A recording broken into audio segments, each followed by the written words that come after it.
Let's talk about creativity. We are often encouraged to think outside of the proverbial box. But what does that mean? The core of our work is to contribute to the creativity of our students. I noted Dr. Atkinson's comment during a keynote address at a conference in 2014.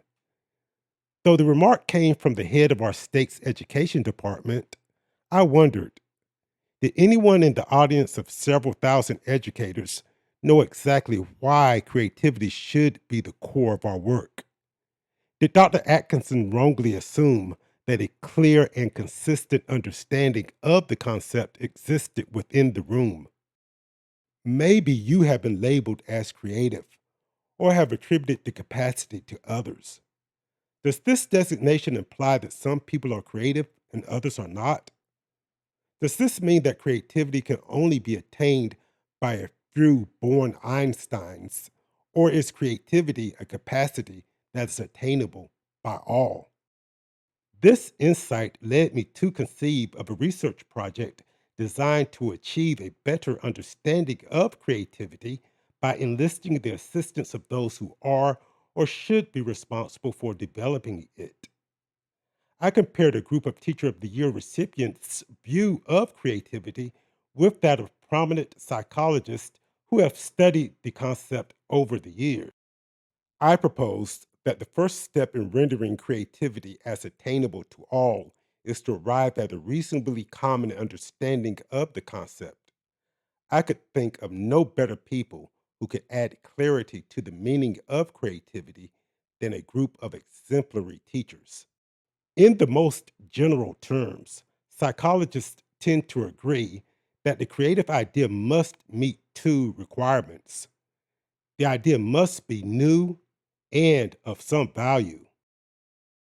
However, this general definition does little to demystify the concept. It fails to explain, for instance, the countless accounts of individuals going to bed with a problem and waking up with a solution. Nor does it explain instances when the solution to a long sought after problem is brought to one's consciousness when involved in a completely unrelated activity like running or taking a shower. Or the writer who has been struggling with a piece for some time is suddenly the recipient of a flow of ideas that avail themselves to her faster than she can record them. Early in my research, I came to realize that much of the difficulty in defining creativity was that creative impact depends on so many variables. My group of exemplary teachers helped me to simplify the concept by demonstrating how each of the variables relate to the others. This insight led me to conceive of a model that I believe adds a measure of clarity to this complex concept. Let's begin our model of creativity by depicting efforts to think outside of the proverbial box as culminating in ideas that exist on a continuum from a very limited impact on a context to an impact of great or historic proportions. In order to step outside of the box, one must first be familiar with the existing contents of the box. An analysis of the existing contents of the box represents our first variable. The model depicts that an analysis of a box or a specific problem can occur at a very shallow level of analysis or a much deeper one. The second variable represents the degree of departure from the status quo. It is a measure of the originality of the idea.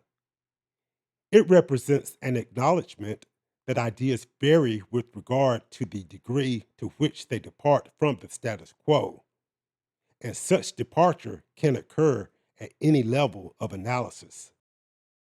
At this point, we can see how any change in the degree of departure or any change in the level of analysis will result in a change in the level of creative impact. It is important to note that any change in the level of analysis or any change in the degree of departure will also result in a change in the length of line BC. Hence, line BC represents the time and energy necessary to bring an idea to fruition. Now, if an idea is to achieve any level of creative impact, then it must be of value. It is therefore essential that the degree of departure is checked or counterbalanced by a degree of evaluation. The tension that emerges at this point is between what the individual can imagine and what reality can accept.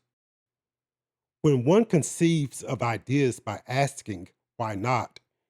There may often exist a good reason as to why not. The right side of the brain may question, why not? The left side of the brain may return an answer, here's why not. The solution may not solve the problem, may be too expensive, unethical, or otherwise outside of the realm of what is possible. Insufficient evaluation robs the idea of its value.